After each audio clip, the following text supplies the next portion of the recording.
December 1941. The snow-choked fields on the outskirts of Moscow lie silent, a frozen graveyard of ambition. Here, less than 30 kilometers from the Kremlin's iconic spires, the most powerful war machine the world had ever seen ground to a halt. German tanks, once symbols of unstoppable might, are now steel tombs trapped in a sea of white. Soldiers, dressed for a swift summer victory, huddle against a wind that cuts to the bone, their breath crystallizing in the unforgiving air. The sky above is a canvas of leaden gray, promising only more snow, more cold, more despair. Victory seemed not just possible, but inevitable. The heart of the Soviet Union was within their grasp. Then, everything stopped.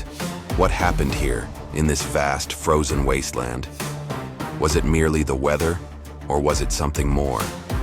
This is the story of how fate, courage, and a brutal Russian winter conspired to halt the unstoppable and change the course of history forever.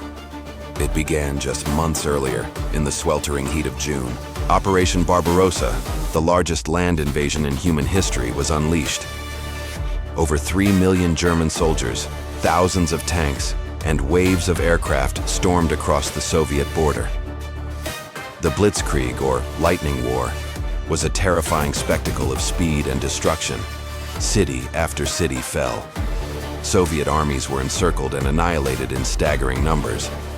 The German High Command, flush with unprecedented success, believed the war was all but won.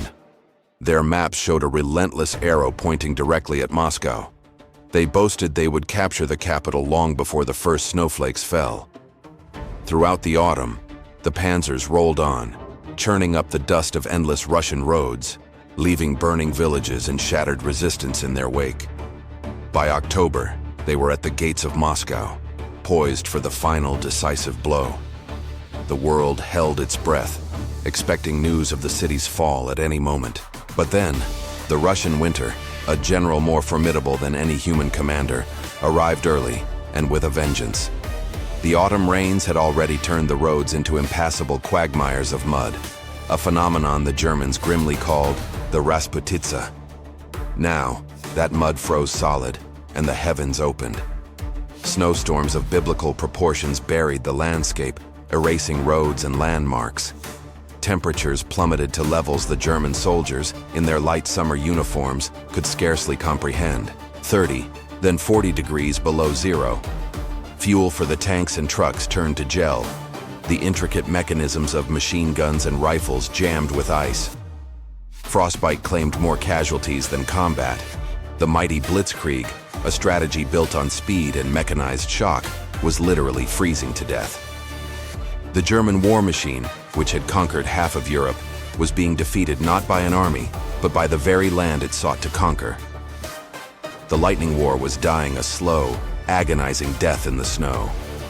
And in this moment of crisis, a strange and inexplicable decision came from the highest level of the Third Reich.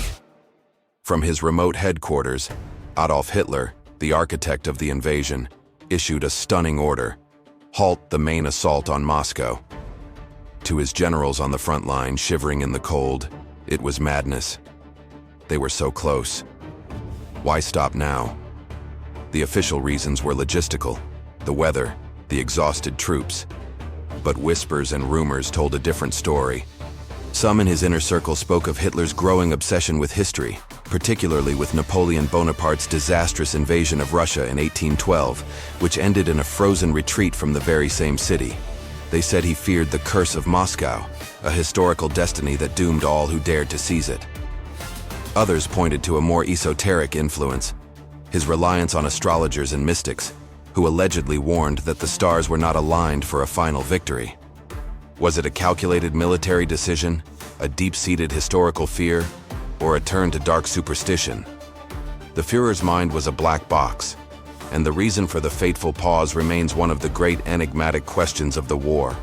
While the German army was frozen in place, paralyzed by the cold and their leaders' indecision, a miracle was unfolding for the Soviets. Stalin had been facing a war on two fronts, terrified of a Japanese attack in the Far East. But his master spy in Tokyo, Richard Sorge, delivered the single most important piece of intelligence of the war. Japan was going to strike south against the United States, not north against the Soviet Union. It was the gamble of a lifetime. Trusting this intelligence, Stalin made a monumental decision. He ordered his best-kept secret, the Siberian divisions, to be moved west. Across thousands of miles of railway, a ghost army began its journey. These were not the battered, retreating soldiers the Germans had been fighting. These were fresh troops, born and raised in the brutal cold of Siberia. They were equipped with white winter camouflage, warm padded uniforms, and skis for mobility over the deep snow. Their weapons were designed to function in the extreme cold. As the German invaders froze, a new, formidable Soviet force was quietly assembling in the forests around Moscow, unseen, unheard, and preparing to strike. On the 5th of December 1941, the trap was sprung. Under the command of General Georgy Zhukov, the Siberian divisions, alongside reconstituted Soviet armies, launched a massive counteroffensive. Out of the swirling snowstorms, white-clad soldiers charged forward, screaming, "Ura!" They seemed to materialize from the landscape itself, apparitions of winter's wrath. The German soldiers, shocked, freezing, and demoralized, were caught completely by surprise. Their lines, stretched thin and brittle, shattered under the assault. What began as a localized attack quickly snowballed into a full-scale rout. For the first time in the Second World War, the seemingly invincible German army was not just stopped, it was thrown back. They were forced into a desperate, chaotic retreat, abandoning their frozen tanks, artillery, and equipment. The myth of German invincibility was broken here, in the snows before Moscow. The hunter had become the hunted. The Battle of Moscow was a turning point, written in blood and ice. The cost was astronomical. In just a few months of fighting, the battle consumed over 1 million lives on both sides, making it one of the deadliest military operations in history. The fields were littered with the frozen bodies of men and the wreckage of their machines. Moscow had been saved. The bells of the Kremlin, which had fallen silent, could ring out once more, not in celebration, but in grim defiance. But the central mystery endures. Why did Hitler truly stop? Was it the logistical nightmare created by General Winter? Was it a paralyzing fear of repeating Napoleon's fate? Or was it something else entirely? A moment of fatal hesitation, a loss of nerve at the critical hour, perhaps even a sense of destiny turning against him? The answer is buried with him, lost to the snows of time. What we know for certain is that in that pause, the initiative was lost, and the tide of the war began its slow, inexorable turn. This leaves us with one of history's most profound what-if questions. What if the autumn rains had held off for just 2 more weeks? What if the winter had not been so brutally cold so early? What if Hitler had ignored his fears and ordered his generals to push forward with one final, desperate gamble? Imagine a world where German flags flew over the Kremlin. Would the Soviet Union, decapitated and demoralized, have collapsed as Hitler predicted? With Russia's vast resources at his command, would Germany have been truly unstoppable? Would the map of the 20th century and our world today look entirely different? We can never know. History doesn't reveal its alternatives. But in the winter of 1941, on the doorstep of Moscow, the fate of the world hung frozen in the balance.